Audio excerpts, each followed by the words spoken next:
Pessoal, vamos lá. Eu recebi a pergunta sobre alimentação e estresse, né? Se a alimentação influencia no estresse e vice-versa, né? E aí eu fiz um esqueminha aqui, né? Para poder esclarecer melhor para vocês a relação que o estresse, a ansiedade e a alimentação tem, né? A relação da alimentação com esses fatores. Pessoal, vamos lá. Quando nós estamos muito estressados, né, existem muitos agentes estressores na nossa vida, né? Pode ser devido ao trabalho, né? Pode ser devido à privação de sono, pode ser devido a uma desbiose intestinal, né? Ou um ambiente intestinal inflamado. Um corpo inflamado em si, né? Devido talvez a uma alimentação ruim, tá? Excesso de barulho, excesso de calor, excesso de... enfim, qualquer fator que estresse o nosso corpo, né? E a gente pode perceber ou não esse estresse, né? Muitos fatores estão nos estressando e a gente não tá nem percebendo, tá? Telas estressam, excesso de telas estressa, excesso de barulho estressa, tá? Excesso de atividade física também estressa o nosso corpo, tá? Então, quando a gente está vivendo aí sobre um excesso de agentes estressores, né? O nosso corpo, né? Começa a ficar estressado, né? No geral, e aumenta os níveis de cortisol, tá? Então, o nosso corpo começa a disparar mais cortisol. O cortisol, ele é o hormônio do estresse, né? E à medida que aumenta os níveis de cortisol, né? Uma região do nosso cérebro, que é essa região aqui, que se chama amígdala, né? Ela é ativada. Ela é uma região responsável pela resposta de luta ou fuga, tá? Então, ela é uma região mais instintiva do ser humano, tá? E essa parte frontal aqui, que é o córtex pré-frontal, que é responsável pelas atividades mais racionais, né? Então, aqui está o nosso discernimento, o nosso raciocínio, a nossa capacidade de percepção, né? Aqui está a nossa capacidade de responder aos estímulos externos e não reagir.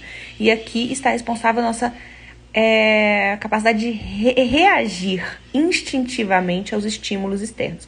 Então, toda vez que nós temos um excesso de agentes estressores, que nós estamos mais estressados, nós liberamos mais cortisol e essa parte fica mais ativada em detrimento dessa aqui.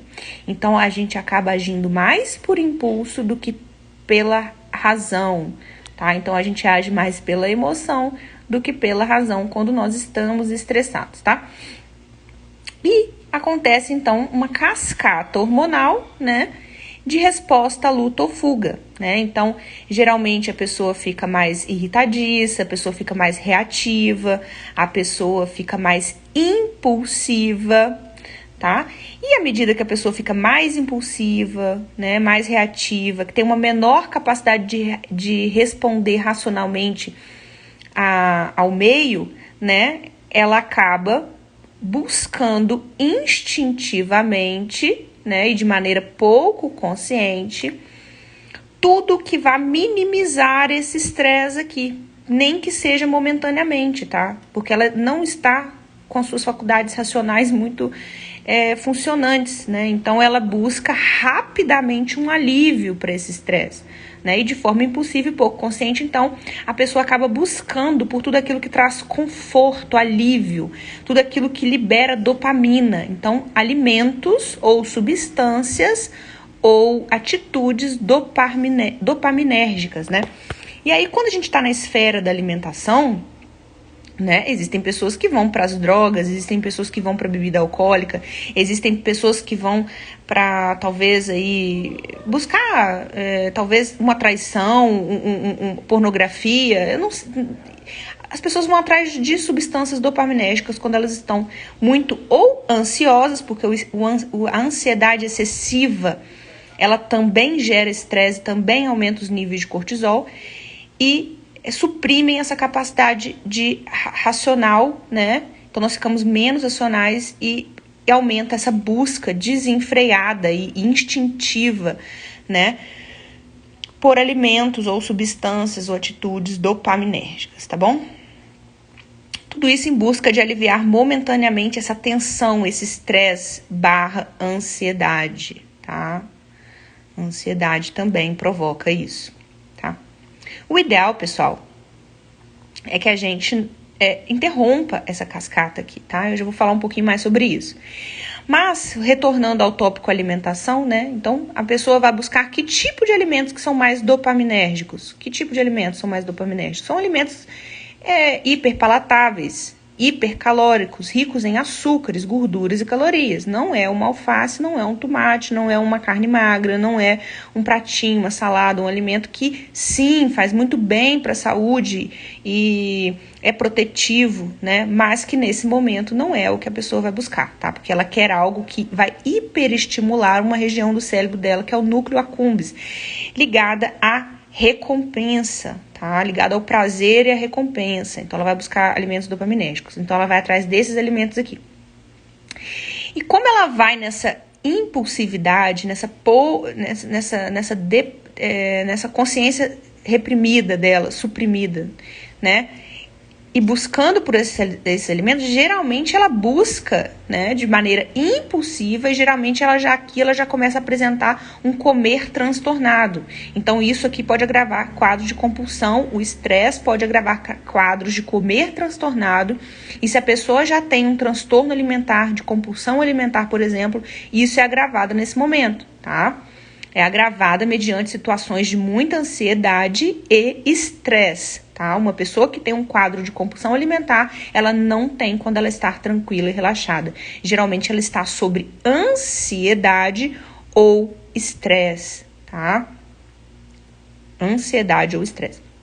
E aí essa pessoa vai comer transtornada, ela vai comer muito mais do que ela precisa e ela vai comer alimentos ali que não fazem tão bem para a saúde dela de uma maneira impulsiva, sem ter programado, planejado. Porque uma coisa é você planejar comer um hambúrguer sábado à noite. A outra coisa é numa terça-feira, na hora do almoço, por exemplo, você não ter programado nada, mas você está sob um estresse muito grande e sair para uma churrascaria para tomar cerveja, tá?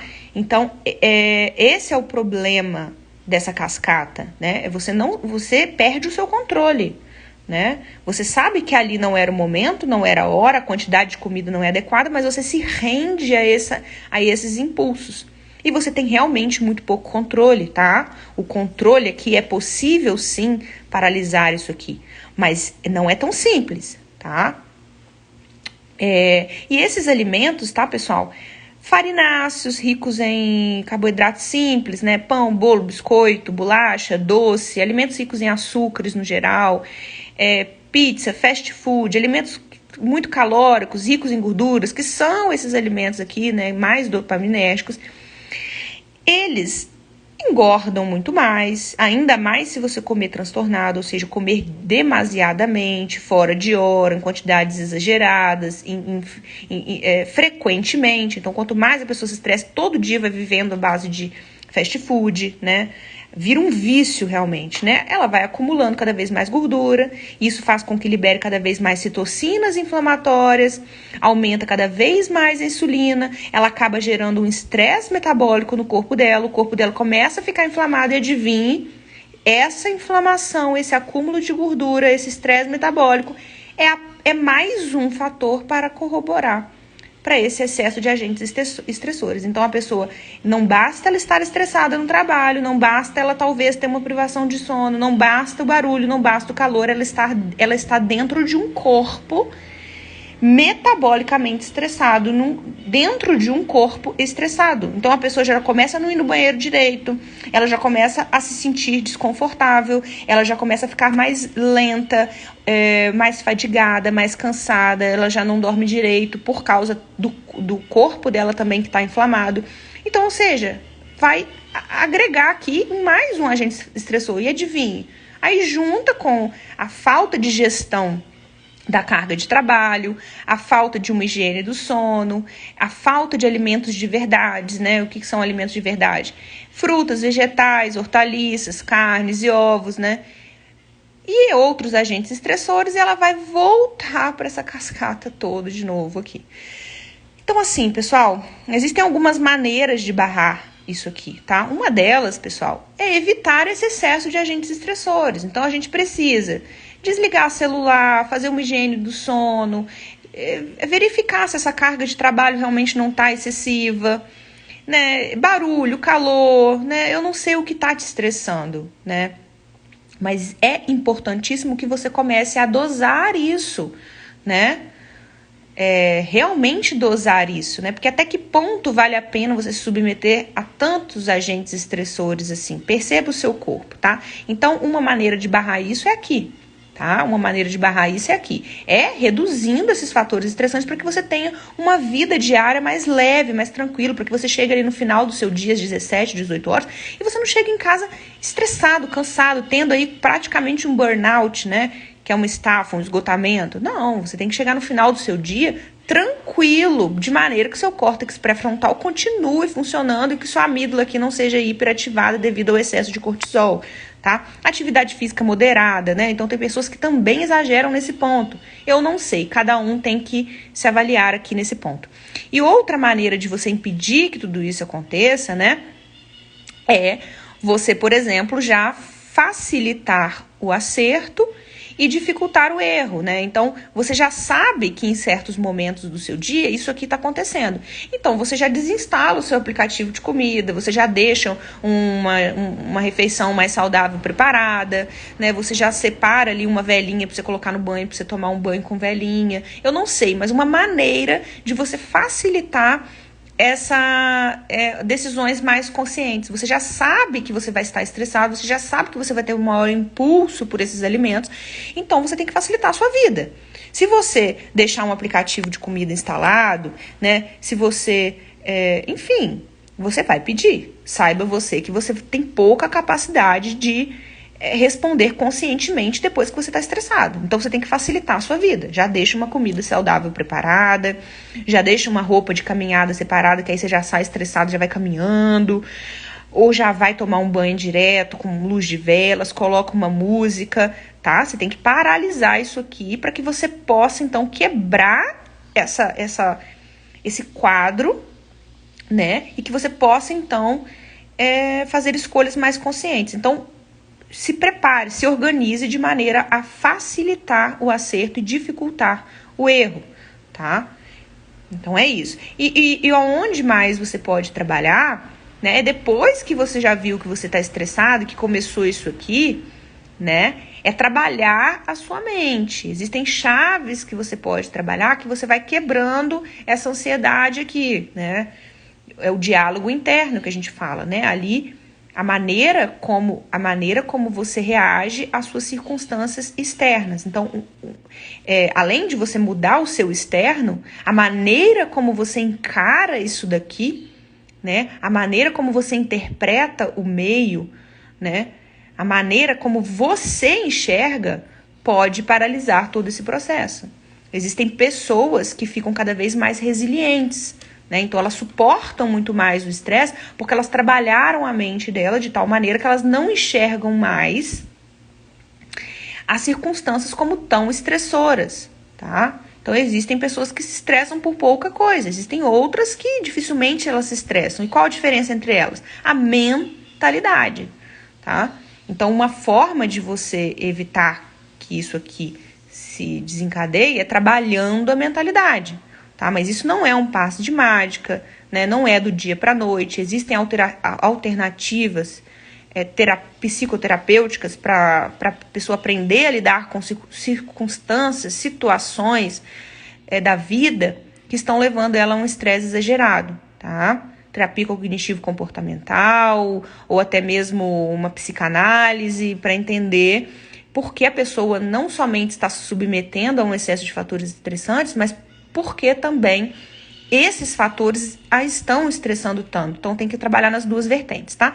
Mas aí é isso aí, pessoal. Essa é a relação, assim, uma das relações que existe entre ansiedade, estresse e alimentação.